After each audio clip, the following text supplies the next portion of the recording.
Very much for making the trip to Sketch, and for those of you who aren't here with us physically but will be watching this delayed on YouTube, hello to you as well. I'm Daniel. I founded Biosynergy back in 1997, and this has been a very exciting year and a half for me, in that we've gone from developing Activeman about a year and a half ago to now developing Activeman, and that's been a very, very exciting journey. I'm pleased that everybody here is able to come here and share the finish line with me, and also with our 3 ambassadors who will be coming out later. So to tell you a bit about Biosynergy, a bit of background, we started in 1997, and we were always the company that zigged when everybody else zagged. Our idea was to make sports nutrition more acceptable to the mass market, whilst also servicing the superior elite athletes with a product that was both suitable for them in terms of efficacy and working, but also from a safety point of view, from a doping point of view. So whilst everybody else was very focused on bodybuilding, we were focused on the lifestyle and the developing professional sports market. And really today is the culmination of nearly 16 years of experience in that market, and also taking on board what has happened in terms of legislation, pan-European, which anybody who's in the industry will know that has been a slightly big headache in terms of trying to jump through hurdles. But we've now come out the other side of that, and the great news is that that means we can actually say more about what these fantastic products do. So what is Activeman? Well, we looked at the market, and we understand that there's probably about 10 million active men in the UK at any one time, participating in either exercise or sport on a regular basis, 2+ times a week. Interestingly though, and stats that have come out from Mintel and also been shared by retail partners, is that probably less than 5% of the people that actually participate in sport are taking any sports nutrition.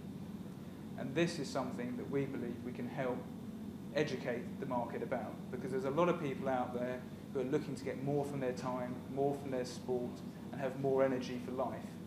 And this range has been developed with that in mind. So it's a very simple range, which can be used alongside other Biosynergy products, or in fact alongside just a healthy or fitness lifestyle. Well, what we've tried to do is identify key things which are relevant both to the professional athlete, the weekend warrior, and the gym enthusiast. And we certainly think that the 3 fantastic ambassadors that we've got represent each of those areas. So whether you're looking to start your day on a positive note with O-Team, boost your brain power whilst you're sitting behind your PC with focus, or get more energy during your training, we've got the right product for you. We also understand that for somebody coming into the market for the first time, it's very hard to shop. What's for me? So we've now developed a little widget on our website. You can go in, put in your age, your goal, and it will tell you a recommended range for you, for your goals. Now obviously this is only a suggestion, and people may choose to buy everything, which obviously we're happy about, but the idea is that it's a bespoke thing tailored to the individual needs of the customer. The other point is that it can fit into a lifestyle, and we needed something that was going to shake up the market a bit. So again, if you look along any shelves, for example, Boots, what you'll notice is a lot of white packaging, a lot of black packaging, and a lot of strange names, which probably mean very little to the average person on the market. So what we tried to do is say what it does on the tin, and in fact we've produced it in a tin. And the good thing about tin is that historically it's probably the best way to preserve the product, and even more importantly in this day and age, it's 100% recyclable. And then we've taken it a step further, and I think the guys will tell you a bit more about how long we agonised over the design of the product, was to make it something that was hopefully iconic, both within the industry itself, but also beyond the industry. So hopefully you'll agree it does look like a battery, in which case we've done our job quite well. And a battery, as we all know, represents energy. So if you've got any questions for me, I'll be happy to take them now. If you're fed up listening to me, I'll be delighted to call out James, Ben and Reggie to join me, answer your questions, find out a bit about more why they're involved with the business, why they love the brand, hopefully, and also answer questions from people on social media as well. So James, Ben and Reggie can come out. Thank you very much.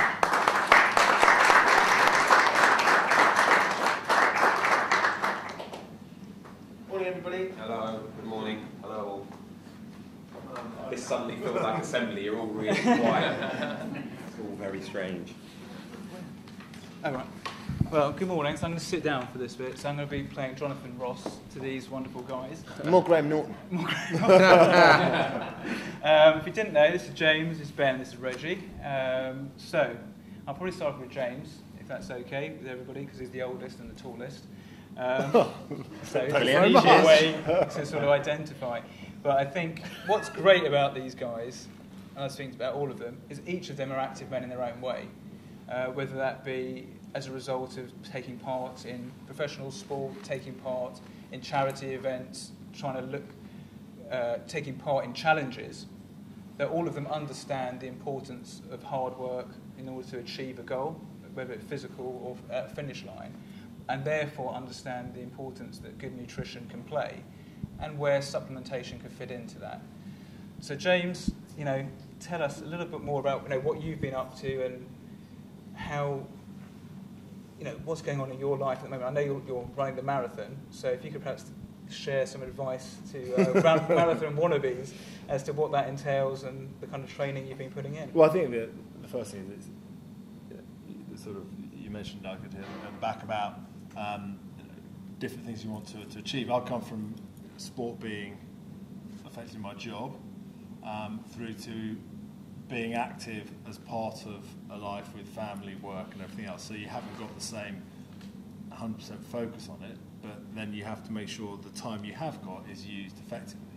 And that comes from having a plan for training and also a plan for eating. And when I ran my first marathon after running, I thought, well, brilliant, I know all about training. And I realised running a marathon is not at all like it's a bit hard on the joints.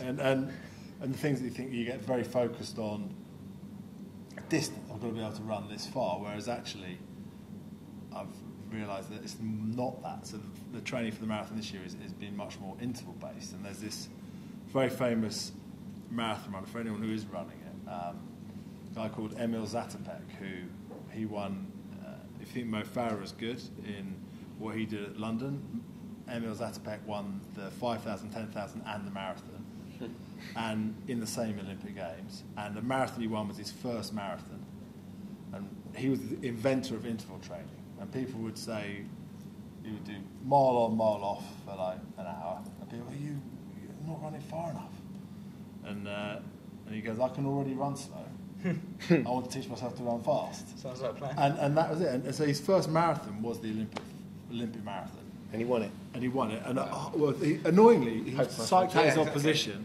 We're on our way. At the start, he goes, today, a little piece of us will die. And then it's like, oh, great, you already won 2 gold medals. And at halfway, he said, are we going fast enough? To the other person running next to him.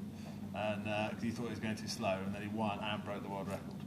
So I've been. So that's your plan for this year, well, essentially. Yeah, I'm definitely halfway with him, and I can already run slow. And then it's about teaching yourself to run fast. If you do all your training at the speed you want to run at, that's still going to feel quite fast. Whereas if you run faster, then at least you're going to be at a lower pace in the marathon. That's my interval training. You've run 14 marathons now? Something like that. Jeez. Yes. Wow. So you're in good shape. Well, yeah. You haven't fallen apart yet. What's the secret? Vaseline. Copious amounts of Vaseline. A wife that understands that toenails are surplus to requirements. When you do that much training, I think that what I've learned about marathon running, particularly as a challenge, is so much of it is mental. So much of it is mental. But if you get your nutrition and your fueling right, then you can achieve anything. Because obviously you were also involved in a high intensity training program. Has that helped at all, SpeedFlex? Yeah, SpeedFlex as a training system is something that we're sort of trying to introduce across the UK. There's a lot of talk about HIIT training at the moment, and it's in a similar way as James was talking about with interval training. Train really intensively for short bursts and then move on, get it done quickly, and you get the benefit from it because you keep burning. Again, it's the same thing if you fuel up properly. I think what I got wrong with my first marathon was I just went, I'm sure I can get away with this. I didn't run far enough in training, and I certainly didn't consider my fueling and what I was going to do during the race. And I was in absolute agony, and it took me weeks to get over it. I've since done, the reason I've done quite a few marathons is because I do a couple of charity challenges, so we do back-to-back marathons. So the most I've done is 5 in 5 days, and then that's getting up the next day and doing it again. Easier when you've got a group of people that are doing it with you, of course. But the fueling is hugely important, getting your electrolytes back in, getting your protein in, all that carbohydrate. I think one of the reasons that I was so keen to get involved with Activeman is because I train very hard and I enjoy training hard, but I did a men's health challenge a while back, and I suddenly understood, because the nutrition became a hugely important part of it, the difference that nutrition makes to what you're doing physically, aesthetically, and I realised, I've been getting that wrong for years. I'd not been paying enough attention to it. Finding the right product that works for you is hugely important, and then so the chance to be involved with this, and I think it goes hand in hand with everything I'm doing, and we're really passionate about it. We're passionate about being fit and healthy, and I think that it's a great opportunity to be able to say, look, you know what, you can make a huge difference if you take that part of it, like a significant difference. Yeah. The training is one thing, get your nutrition right. It's the icing on the cake. Yeah, but it rockets everything. But it also does affect with any event where, especially, you are weight bearing. Yeah. You want to make sure you're fueled up and you're not carrying any more than you need to. Yeah. And it makes a huge difference in, when you're running a marathon, or even in at Beijing Olympics. I was talking to Brad Wiggins in 2008, obviously won the tour in 2012, and I said, what's your plan now? He said, I'm going to win a tour over the next 3 years, but it's going to take me time because I'm too fat. And I was like, mate, you've just won 2 gold medals, you're not fat. It's scary that he's calling himself fat. And he weighed 82 kilos then, and he won the tour weighing 68. And that's 14. Thermaline, it works. That's 14 kilos, of which is 2 bikes, effectively. So he's cycling up Alpe d'Huez with 2 bikes, and it's just about not just losing weight, but maintaining the energy levels. It's all about getting nutrition. Well, that's an interesting point, because with the Power Up product, obviously there's a lot of negative talk around sugar at the moment. I'm not necessarily I'm on board with that, because I think we need sugar in our lives, but certainly too much sugar is probably a bad thing. And what we looked at when we were developing the product, and the guys really fed back on that, was that if you're putting in a lot of exercise, but you're not actually a professional athlete, but you're doing it 2, 3, perhaps 4 times a week, calorie intake is quite important. And more often than not, a typical energy or hydration product that people are using as a pre-workout at a gym or before sport could have upwards of 200 calories and 30 grams of sugar, whereas Power Up actually has less than 5 grams and 17 calories. So it's still giving you the power you need for that short-term training up to 2 hours, which, again, Birmingham University have just published a really interesting study saying anything under 2 hours training, you don't even need any additional carbohydrates at all, and you need a little bit for each half hour that you're doing. So we've taken on board all that science and the feedback and used that to develop that product. Now, Reggie, you've done the Men's Health Challenge as well. Yeah. Looking good. Marathon? No. No, I did a Men's Health Challenge, and I think I sort of represented the normal guy when it comes to challenges like that. There's a whole generation of young men out there that buy those magazines and that want to feel and look better, and I think that I'm that guy in this trio. So you don't think they can drag you down to a triathlon or... No.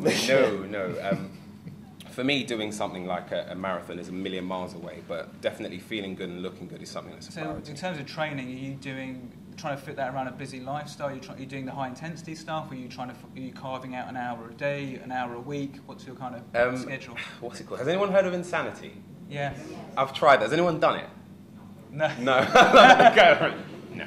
I've tried that. I've tried gym, but there's a million and one different things that you can do. But what's actually worked for me is just going to the gym probably maybe an hour and a bit, 3 or 4 times a week, and you feel good for it. But what I'm trying to do is find a way that can affect my lifestyle, and it can become something that I do on a regular basis as opposed to 3 or 4 times a week. So in terms of, obviously, people may be watching you on BBC Three at the moment. Yeah. Very interesting series. Thank you.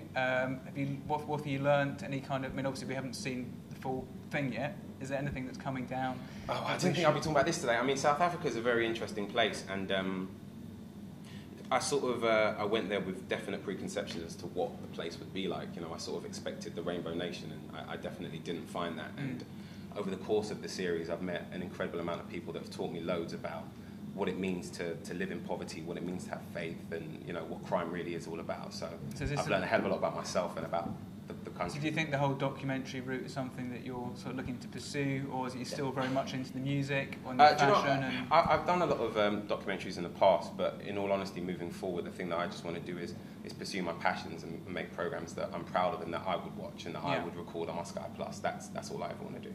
Okay, Yeah. good But it's plug for amazing. Sky South there. Africa, it's amazing putting out a place that you doesn't come across your radar. I mean, when I was competing, we were the first sports tour to go to South Africa after apartheid. So 91, and we went round Soweto, of which you had to go round with people, with a few guys in the minibus with guns, and it was just something that is so totally off your radar that it totally shapes, exactly as Reggie says, your opinion on probably a very different place then. I mean, it is Yeah. still pretty intense. I can only imagine what it was like so close to apartheid. I mean, now it's 20 years since apartheid, and it is still very, very dangerous. Because obviously you've been out to Africa for sports relief as well.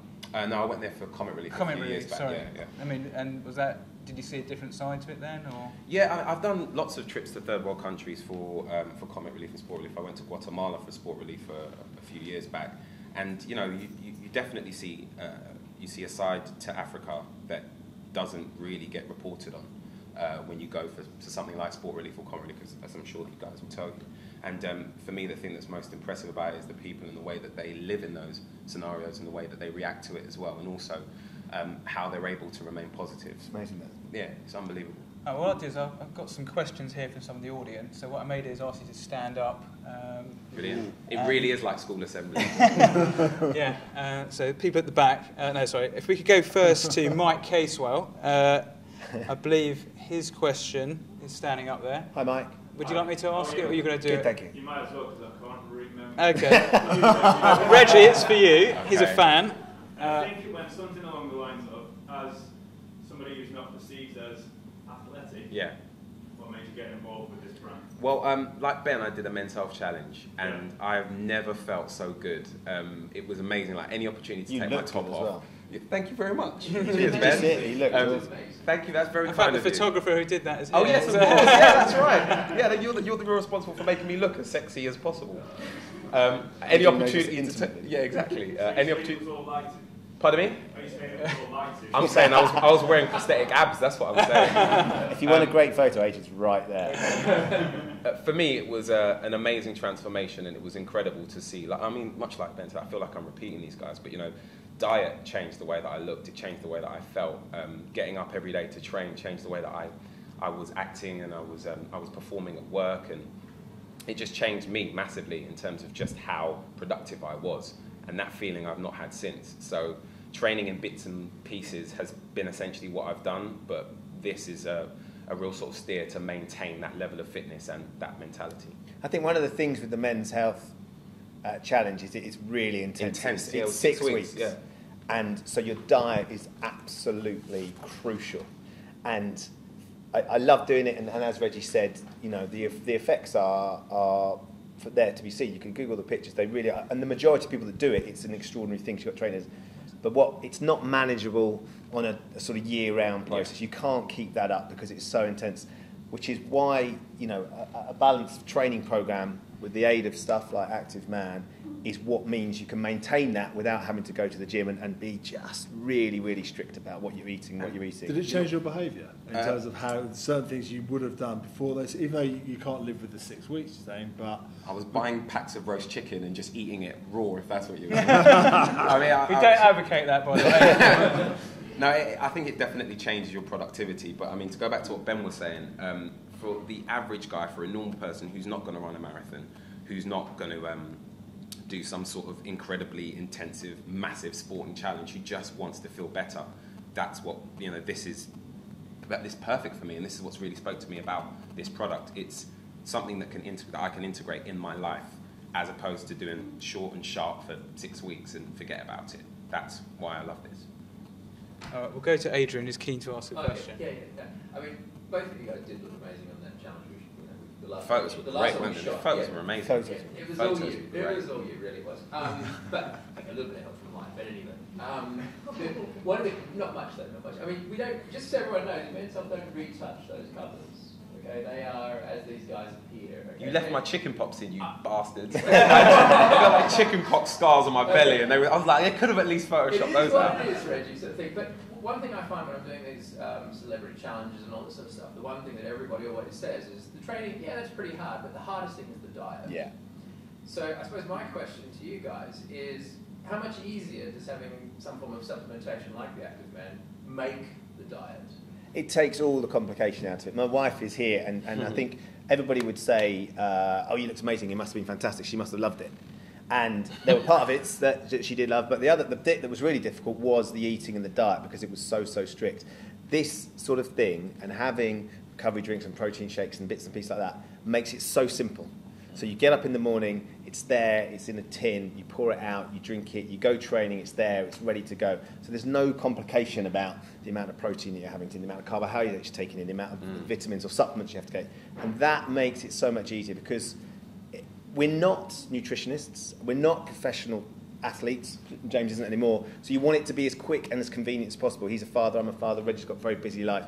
As soon as it gets complicated, I'm losing interest. It needs to be simple, and it needs to be there for us, and that's what this is perfect for. Yeah. And the other thing, the other thing is that if what you eat in breakfast often depends on how much cereal you have, the size of the bowl that happens to be at the front of the cupboard, or what cereal's in there. Yeah, and whereas actually something that is portioned, whether it's in individual sachet, whether it's just you are consuming what you need when you need, rather than it being dictated by, I can't be asked to get that out of the dishwasher, I'll just use this big bowl and fill that up. So it does. It's portion control. Yeah, and then also part of it is also adjusting your mindset. I think that's very important.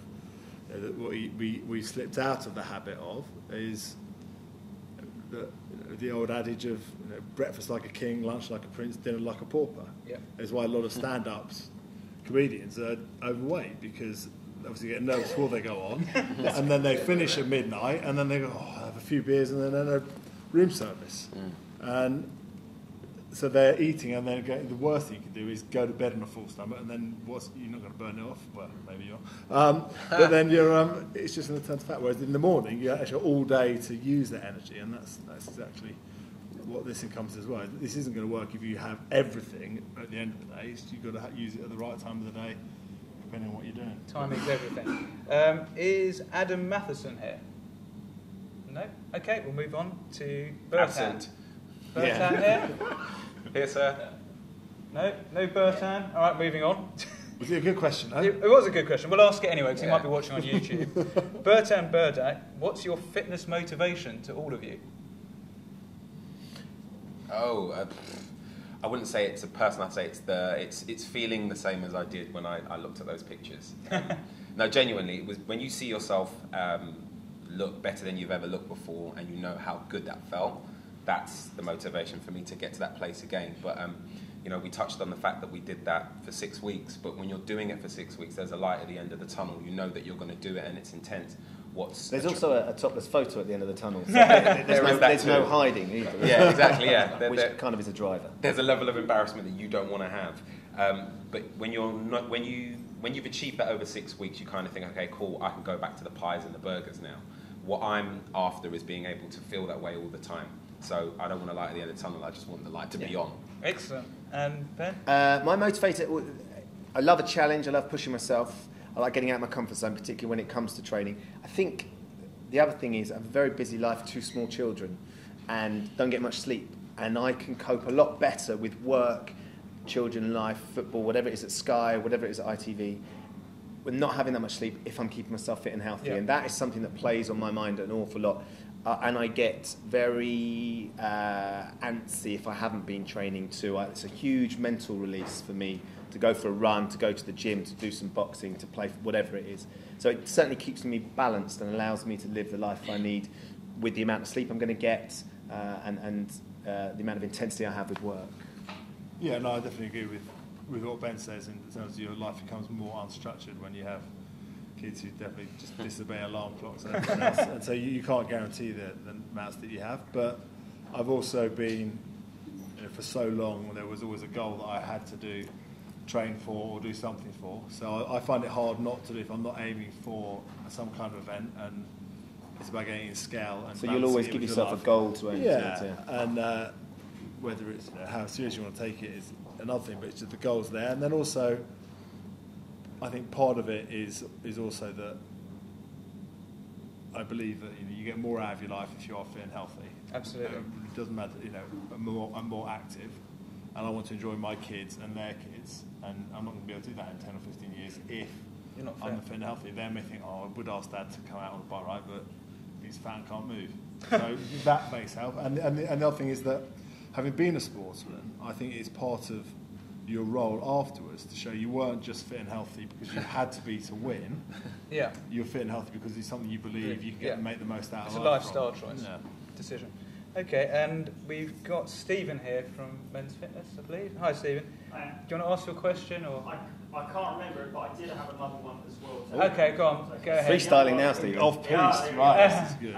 It's a question for all of you. You talk about the mind game being part of it. Is there anything that you kind of use to help drive you to complete what you want to do? The competitive side of me is often what I know my mates are doing, and I want to be able to measure up to them, if not beat them, or whatever it is. And I find that as a huge motivator. I think if I'm doing a marathon, we were talking about this earlier, time-wise, I want to try and beat my last time, and I think I let that play on my mind as well, that I know that if I'm not training or I'm not working specifically to a goal, when it comes to the date, I'm not going to be fully prepared. So I use the competitive side of me particularly to drive me mentally, I think. Yeah, for me it's about how I feel really. If I get out of the shower and I'm like, oh Jesus Christ, what happened to him? Which I felt after Christmas. I think we all did. Yeah, exactly. I went to New York for Christmas or for New Year with my girlfriend, and we just ate. And I sort of came back and I was a mess, and I knew that I needed to do something about it. And how I feel really definitely. I mean, it's not vanity, I promise. It's genuinely how you feel, because when you train, you feel so much better, and you don't feel as sluggish. And that's the thing for me that motivates me, feeling better every day. Is that what, on a daily basis or when you're in an event? Sorry. I mean, let's take it from an event itself. I think part of it is obviously the target you've set yourself, and then you've obviously not being a professional sportsman, you kind of, you've given up time to do that, whether that be time you could have spent with family, with work, whatever. So you want to make sure you utilise that properly. Yeah. And the other thing that I think is that I didn't do enough when I was a sportsman is, appreciate how lucky you are to be doing something. The reason why I run London this year is that yes, there's a time it would be nice to get money for charity, but it is the most amazing day of sport. When I go running normally, there's not 200,000 people clapping me along. Really? No. You may find that hard to believe. There's only 5 or 10,000. So it's just the most amazing day. In your head there is. Yeah, in my head. I'm being applauded right down the mouth. So I think you need to put your head up, look around, think, actually, I'm really lucky to be here and to be experiencing this. And I think that actually, having that sort of positive attitude and the appreciation of where you are will actually help you delve out, because there is more within each of us than we realise. Yeah. And whether you use it as a competitive instinct to get it out, or just realising how lucky you are to be in that situation, and other people have sacrificed for you to be there as well, makes you just dig that a little bit deeper. I think the one other thing I was just thinking about, I think I quite like to prove myself wrong as well. I've got quite a sort of an optimistic view of life, but if I set myself a challenge that I think is pretty difficult, I like for example, getting up ridiculously early. We were filming recently and I was running to work, and so I was having to get up even earlier so I could run to work, and it was, could I run every day and then film all day and then run home? And the challenge of that was a bit stupid really, but I loved the fact that it was, and I didn't manage to do it every day, but by the end of it I proved to myself that if I did put my mind to something, you can do it, and it's always worth it when you get to the end, because you look back with a big smiley face, whether it's the photos we were doing, whatever it is, and you kind of think that hard work was worth it. And I quite like that. I quite like that sort of that challenge that I know is going to sort of be tricky, and completing it is very satisfying. Cool. Thank you very much, guys. Thank you. Thank you. I think we go to Chris from Recipe. I think you had a question. Hi, Chris. Hi, guys. It was a question I'd originally asked James, but it applies to everyone. It's kind of about endurance and what you might have already covered it, but what keeps you motivated to kind of, you know, when you're knackered, I can so easily stop now. I've worked really hard. Like, no one will judge me for stopping now. What makes you go that extra little bit and keep going? That's it's an interesting question. I think it's changed since when I was used to compete in a team, that, you know, your dreams are in other people's hands and their dreams are in yours. So, you know, it's very easy to find that motivation in one way to carry on, because you've got a shared experience and shared trust in each other. Whereas I find marathon running, for example, watching people, say, criticise Paula for, you know, not finishing or whatever, I find that a very difficult thing. If you've done whatever 15 miles and some Kenyan disappears off the front, and you don't know whether they're going to be able to keep that up for 1 mile, 5 miles, or to the end of the race, and you've got to make a decision whether you go after them or not, and know that you're going to have to do a pace that you're not going to be able to keep going, but you might make them crack. But only you will know if you went for it. You know, your coach won't know for sure, and only you can. So you have to look a lot more within yourself, and I think you're only going to be able to do that if you are fueled up properly. Because if you're not fueled up, then you haven't got the tank there to draw on. So that's one thing you need to keep right. And then my other thing is that I always try to do is in training, make your worst day of training or the worst sessions of training worse than the race itself. So no matter how bad you feel in the race, you felt worse, and you know, actually I can get through this. And you know, it's not like boxing. A lot of things are heart and lungs. You're going to be all right. It's not, someone's not smacking you in the head. You know, I did a canoeing race with a long distance, like an 18-hour race with a guy who was in the SBS, and we had about 6 hours left. And I said, look, let's just stop for a minute after this, so we'll just crack on through the night. And he goes, where are they? And I'm thinking, oh God, he's hallucinating. He's gone. And I go, Bernie, there's no one around. And he goes, exactly. No one's trying to shoot us. Get in the boat. And his base level was there. That's his worst thing, was people were trying to shoot him rather than I didn't want to fall in. So you just need to make sure you've got your level of what you will accept, and then you build from there. I think mine on the similar thing, it's a bit like James, is I don't want to let anybody down. I think the charity challenges that we do, the big cycles, Max Marathons, there's usually a big group of us. And I know that a friend of mine leads it, and I'm usually one of the fittest, and I know that he relies on me to be able to help everybody through. And I think that responsibility is something that means when I'm training on my own, I will keep going, because I know that when I get to the start line, as James was saying, I want that day to be the worst day that I'm going to experience. It's interesting because I know that you had a fight, a boxing contest. Yeah. I've fought for sport relief. Yes. You still Didn't last boxing? very long. I when I can, I am. But in hindsight, and I had a fight for sport relief, and what James has said is so true, that actually in training, particularly, I needed all the sparring that I'd done to be much worse than the actual fight. So when I get in the fight, I know I've been hit harder, I've been hit by people that are fitter, that are better boxers than me. So you can cope with everything when you get into the ring, because strategically, boxing is a terrifying experience. It's the most visceral and brilliant experience, but it is terrifying at the same time. And that has taught me so much. That one fight that I had has taught me so much about my approach to sport and endurance and challenges, which is make the training much worse than the experience, because then the experience, not only can you sit back and enjoy, but you can actually relish the challenge in front of you. I think that's something that sort of really has been instilled in me from that one experience. I'm obviously not an athlete, and I've not done any marathons or anything, but I think for me, it's that whole thing of almost beating the challenge that you set for yourself. Much like what Ben said, if you say I'm going to do 20 reps and you're at 10 and it's killing you, you don't want to let yourself down, because you're only going to be annoyed. And just like James said, only you know. Nobody's watching me while I'm lifting weights in the gym. It's just me on my own. Nobody spots me. So it's about not letting yourself down, not going home 15 minutes early. It's about doing the full session and not slacking off, because only you feel crap with yourself afterwards. That's what worked for me. We had, when we were doing the first Coast to Coast, which is what we do for the Children's Heart Unit Fund in Newcastle, we were raising money for a heart unit that saved my son's life. He had open heart surgery at 5 days old. And every year we go back, and over the last 4 or 5 years, we've raised sort of getting on for £350,000 by doing these ridiculous challenges. But what we discovered is that despite the pain that we were going through, it does stop the end is inevitable.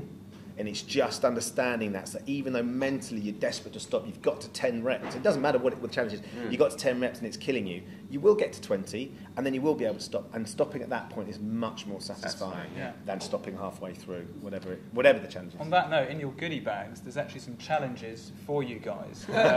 There's a high-intensity challenge for the Reggies among you, and there's an endurance and a strength challenge for the Ben and Jameses amongst you. So it'd be lovely to hear how you get on with them and to feedback, because hopefully they're going to be doing them too at some point in the future, and we'll be posting some times, so hopefully keep you all motivated. We've got another question, I think, from Jenny, who wanted to ask something about fitness equipment. Yeah, I was just wondering what the key pieces of like equipment that you use on a regular basis are in the gym or just outside. It's just machines, really, for me. Free weights, they're the things, really. Just things that I can do at home as well. I tend to use a lot of my own body weight at home. I do a lot of sort of stuff and things in the house. Yeah, I do that a lot. I stand in the mirror and do that. And I mentioned insanity, and I've done it before. And if anyone here has done it, you know that you're not using any stuff. It's all you. And at one point, I was sort of doing that 3 days a week and going to gym 3 days a week because doing it every day was just ridiculous. And yeah, for me, it's not about the equipment; it's how you use it and what you get out of it. My key bit of training equipment is my trainers. Absolutely. For me, it starts with my trainer, especially when you're running and doing longest running. And I've changed trainer brands over many years, and I have my gait assessed, and it seems to change, and you change brand, and certain shops don't stock. I pronate, so, you need a lot of support on the inside of your foot, and they're going to go, well, they're too, we don't have Brooks, we have this, and we have whatever. And I put a lot of trust in my trainers, and I wear them to death. And if I get a set of trainers that are comfortable, I don't ever want to give them up. So, but that, that's absolutely the key bit of kit for me, whether, whatever I'm doing. Yeah, no, I think that's...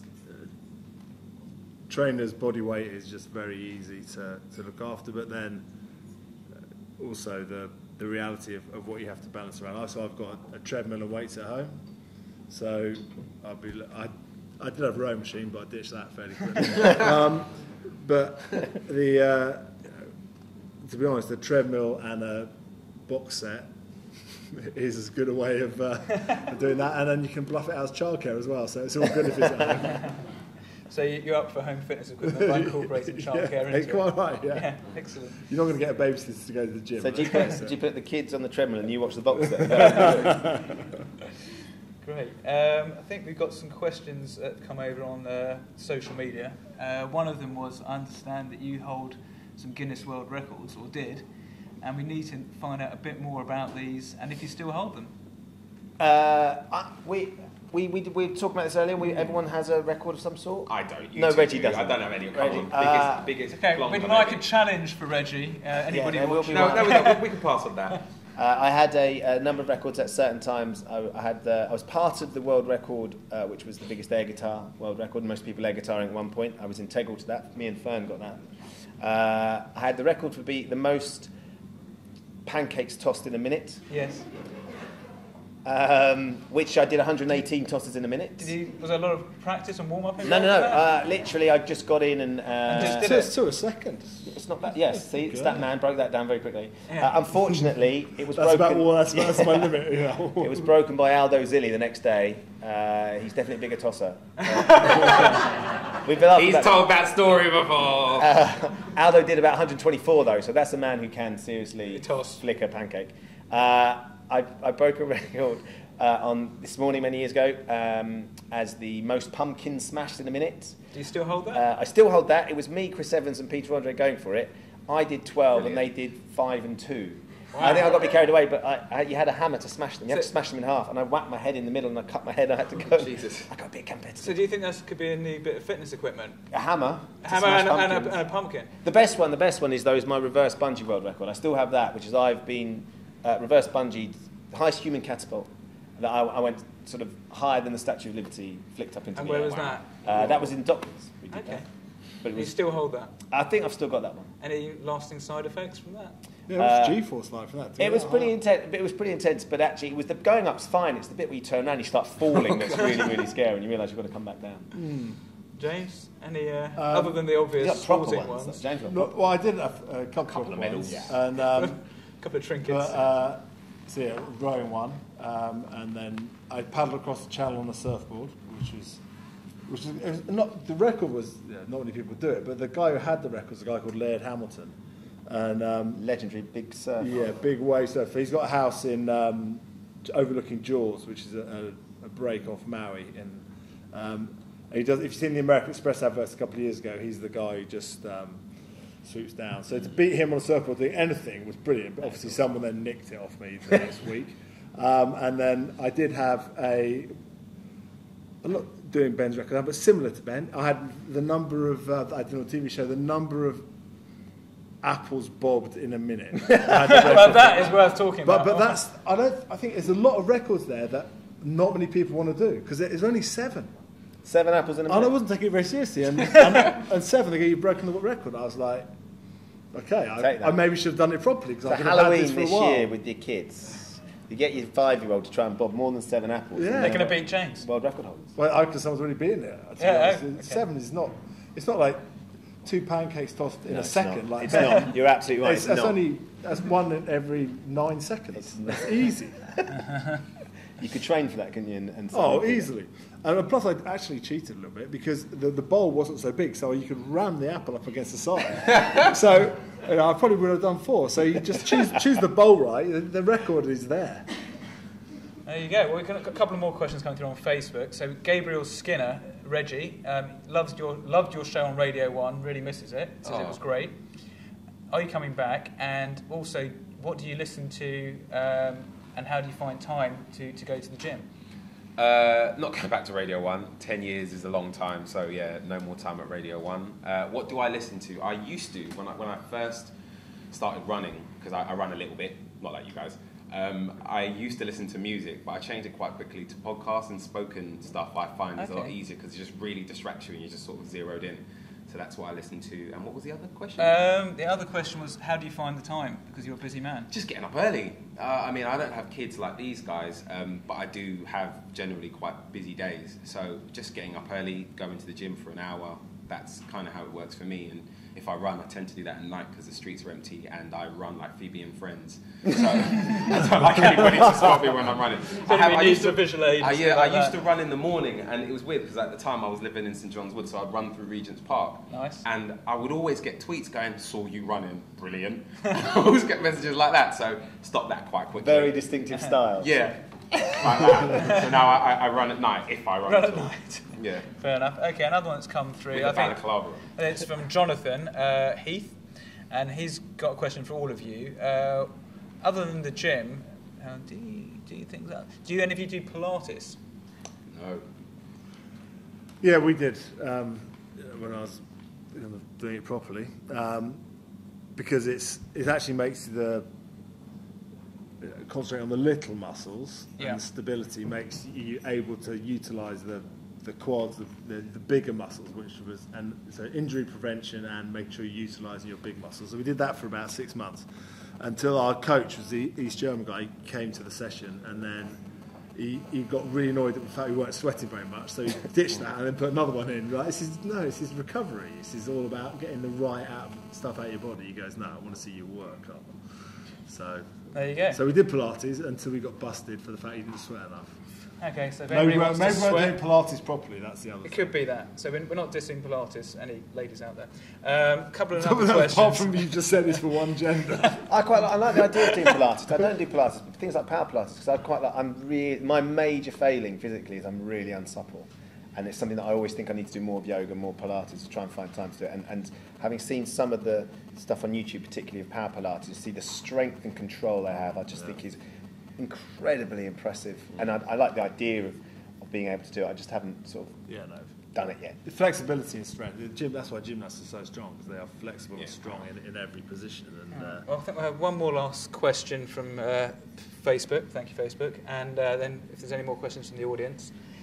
So this one is... I've heard of this Facebook. Have you heard of it? Yeah, I'm not really sure what a few it people does. use it. It's mostly young people, I think. Is it?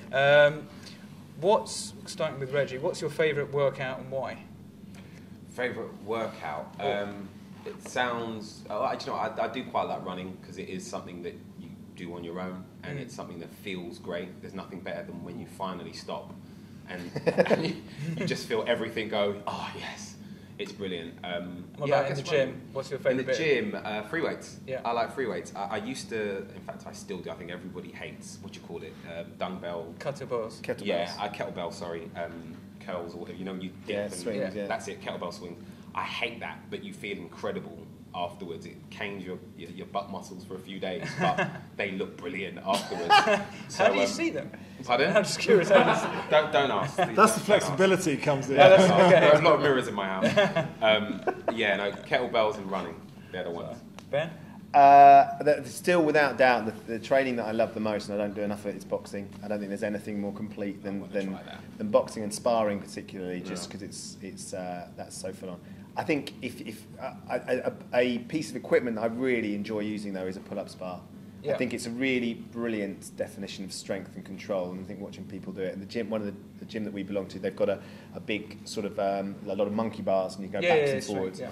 And About CrossFit kind of stuff. Yes, and I think that's because I think there's a real goal, and you can see yourself getting stronger and stuff. So I do enjoy pull-ups and monkey bars as a rule. Okay, Christmas gift. And James? Well, I think it's not a specific one, but I think it's one where you have to ask yourself a question. You think, actually, did I answer that? So, from going back, we used to do an hour as hard as you can. Yeah. And so there's times in an hour where it's just pretty rubbish.